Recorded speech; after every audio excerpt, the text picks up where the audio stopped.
ಯುವಕರಲ್ಲಿ ಮತ್ತು ಮಧ್ಯವಯಸ್ಕರಲ್ಲಿ ಹೃದಯಾಘಾತ ಜಾಸ್ತಿ ಆಗ್ತಾ ಇದೆ. ನಮ್ಮ ಅಧ್ಯಯನದಲ್ಲಿ, ನಮ್ಮ ಈ ಅನುಭವದಲ್ಲಿ 35% ಹೃದಯಾಘಾತ 45 ವರ್ಷಕ್ಕಿಂತ ಚಿಕ್ಕವರಲ್ಲಾಗ್ತಾ ಇದೆ.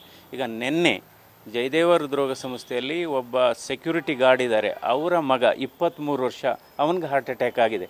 ಸೊ ನಾವು ಕಳೆದ 6 ವರ್ಷದಲ್ಲಿ ಸುಮಾರು 5,500 ಯುವ ಹೃದ್ರೋಗಿಗಳಿಗೆ ಚಿಕಿತ್ಸೆಯನ್ನು ಕೊಟ್ಟಿದ್ದೇವೆ.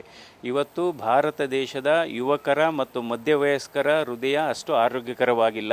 ಇದಕ್ಕೆ ಹಲವಾರು ಕಾರಣ ಇದೆ.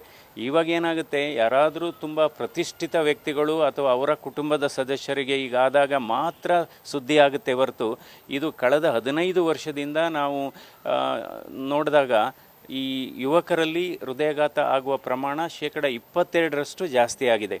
ಸೊ ಅದರಿಂದ ಇವತ್ತು ನಾವು ಹಲವಾರು ಮುನ್ನೆಚ್ಚರಿಕೆಯನ್ನು ವಹಿಸಬೇಕಾಗತ್ತೆ. ಧೂಮಪಾನ ಮಾಡಬಾರ್ದು, ಮದ್ಯಪಾನ ಮಾಡಬಾರ್ದು, ನಮ್ಮ ತೂಕವನ್ನು ನಿಯಂತ್ರಣದಲ್ಲಿ ಇಟ್ಕೋಬೇಕು.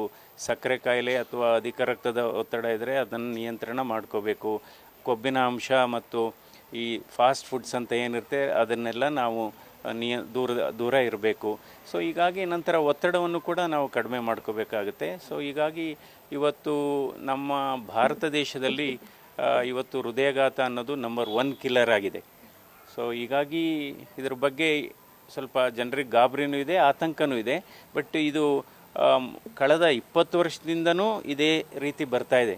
ಇವತ್ತು ಅಮೆರಿಕ ದೇಶ ಮತ್ತು ಜಪಾನು ಅಥವಾ ಐರೋಪ್ಯ ದೇಶಗಳಲ್ಲಿ ಹೃದಯಾಘಾತದ ಪ್ರಮಾಣ ಕಡಿಮೆ ಆಗ್ತಾ ಇದ್ದರೆ ನಮ್ಮಲ್ಲಿ ಜಾಸ್ತಿ ಆಗ್ತಾ ಇದೆ. ಈಗಾಗಲೇ ಹೇಳಿದ್ನಲ್ಲ, ಬದಲಾದ ಜೀವನ ಶೈಲಿ, ಬದಲಾದ ಆಹಾರ ಪದ್ಧತಿ, ಬದಲಾದ ಆಹಾರ ಪದಾರ್ಥಗಳು, ಸೊ ಮತ್ತು ಈ ಆಧುನಿಕ ಜಗತ್ತಿನ ಒತ್ತಡಗಳು, ಸೊ ಇದರಿಂದ ಎಲ್ಲ ಜಾಸ್ತಿ ಆಗ್ತಾ ಇದೆ. ಮತ್ತು ವಾಯುಮಾಲಿನ್ಯ ಕೂಡ ಒಂದು ಬಹಳ ಮುಖ್ಯವಾದಂಥ ಕಾರಣ ಇತ್ತೀಚಿನ ದಿನಗಳಲ್ಲಿ.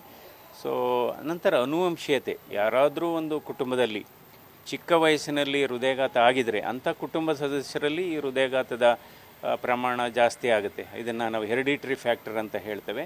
ಸೊ ಅದಕ್ಕೋಸ್ಕರ ಎಲ್ಲ ಮುನ್ನೆಚ್ಚರಿಕೆ ವಹಿಸ್ಕೊಂಡು ನಾವು ಜೀವನ ಅಂದರೆ 35 ವರ್ಷ ದಾಟಿದ ಗಂಡಸರು, 40 ವರ್ಷ ದಾಟಿದ ಹೆಂಗಸರು ವಾರ್ಷಿಕವಾಗಿ ಚೆಕಪ್ ಮಾಡಿಸ್ಕೋಬೇಕು. ಒಂದು blood pressure, blood sugar, blood cholesterol, ನಂತರ ಏನಾದರೂ ಸಮಸ್ಯೆಗಳಿದ್ದರೆ ಟ್ರೆಡ್ಮಿಲ್ ECG ಅಂತ ಮಾಡ್ತೀವಿ, ಮಿಷಿನ್ ಮೇಲೆ ಓಡಿಸ್ತಾ ECG. ನಂತರ ಏನಾದರೂ ಈ ಥರ ಎಲ್ಲ ಅವ್ರಿಗೆ ಸಮಸ್ಯೆ ಇದ್ದರೆ, ಏನಾದರೂ ಅವ್ರ ಫ್ಯಾಮಿಲಿನಲ್ಲಿ ಹಾರ್ಟ್ ಅಟ್ಯಾಕ್ ಆಗಿದ್ದರೆ ಅಥವಾ ಅವ್ರಿಗೇನಾದರೂ ಸಕ್ಕರೆ ಕಾಯಿಲೆ ಇದ್ದು ಅಧಿಕ ರಕ್ತದೊತ್ತಡ, ಆ ಥರ ಕೊಲೆಸ್ಟ್ರಾಲ್ ಲೆವೆಲ್ ಜಾಸ್ತಿ ಇದ್ದರೆ, ಒಂದೊಂದು ಇದು ಆ ಥರ ರಿಸ್ಕ್ ಇದ್ದರೆ ಈ CT ಸ್ಕ್ಯಾನ್ ಮೂಲಕ ನಾವು ಕ್ಯಾಲ್ಶಿಯಂ ಡಿಪಾಸಿಷನ್ ಇದೆಯಾ ರಕ್ತನಾಳದಲ್ಲಿ ಕಂಡಿಡ್ಕೊಬೋದು. ಸೊ ಅದರಿಂದ ಈ ರೀತಿ ಮುನ್ನೆಚ್ಚರಿಕೆ ವಹಿಸ್ಕೋಬೇಕು. ನಾವೇನು ಮಾಡ್ತೀವಿ, ಜನ ಏನೋ ಈ ರೀತಿ ನಾವು ದೊಡ್ಡ ಸುದ್ದಿ ಆದಾಗ ಮಾತ್ರ ಒಂದು ವಾರ ಚೆಕಪ್ ಮಾಡಿಸ್ಕೋತಾರೆ, ಆಮೇಲೆ ಬಿಟ್ಬಿಡ್ತಾರೆ. ಅದು ಪ್ರಯೋಜನ ಆಗಲ್ಲ. ನಿರಂತರವಾಗಿ ಇದ್ರ ಬಗ್ಗೆ ಹೆಚ್ಚು ಗಮನ ವಹಿಸಬೇಕಾಗುತ್ತೆ. ಕರೋನಾ ನಂತರ ಬಹುಶಃ ಒಂದು 5% ಜಾಸ್ತಿ ಆಗಿರ್ಬೋದು.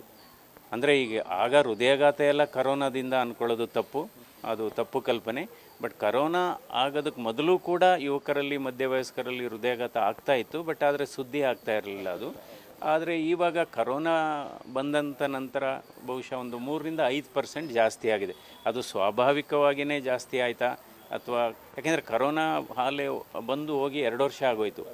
ಸೊ ಕರೋನಾಯಿಂದ ಒಂದು 3-5% ಹೃದಯಾಘಾತ ಆಗಿದೆ. ಬಟ್ ಅದು ಆಗುವಾಗ ಏನಾಗುತ್ತೆ, ಕರೋನಾ ಬಂದಂಥ 1 ವರ್ಷದ ತನಕ ಅದರ ಎಫೆಕ್ಟ್ ಇರುತ್ತೆ. ನಂತರ ಅದರದ್ದು ಎಫೆಕ್ಟ್ ಇಲ್ಲ. ವ್ಯಾಕ್ಸಿನ್ದು ಏನಾಗಿದೆ, ಪ್ರತಿ 10 ಲಕ್ಷ ಜನರಿಗೆ ವ್ಯಾಕ್ಸಿನ್ ಕೊಟ್ಟರೆ ಅದರಿಂದ ಬಹುಶಃ 6-8 ಜನರಿಗೆ ಹೃದಯಾಘಾತದ ಸಾಧ್ಯತೆ ಇರುತ್ತೆ. ಆದರೆ ಅದು ಕೂಡ ವ್ಯಾಕ್ಸಿನ್ ತೆಗೆದುಕೊಂಡ ಮೊದಲನೇ ವರ್ಷದಲ್ಲಿ ಇರುತ್ತೆ. ಈಗ ಆಲ್ರೆಡಿ ವ್ಯಾಕ್ಸಿನ್ ತೊಗೊಂಡೆಲ್ಲ 2 ವರ್ಷ ಮೇಲೆ ಆಗೋಯ್ತಲ್ಲ. ಸೊ ನಮ್ಮ ಮಾಹಿತಿ ಪ್ರಕಾರ, ಅಧ್ಯಯನದ ಪ್ರಕಾರ ಪ್ರತಿ 10 ಲಕ್ಷ ಜನರಿಗೆ 6-8 ಜನರಿಗೆ ಇದು ಪರಿಣಾಮ.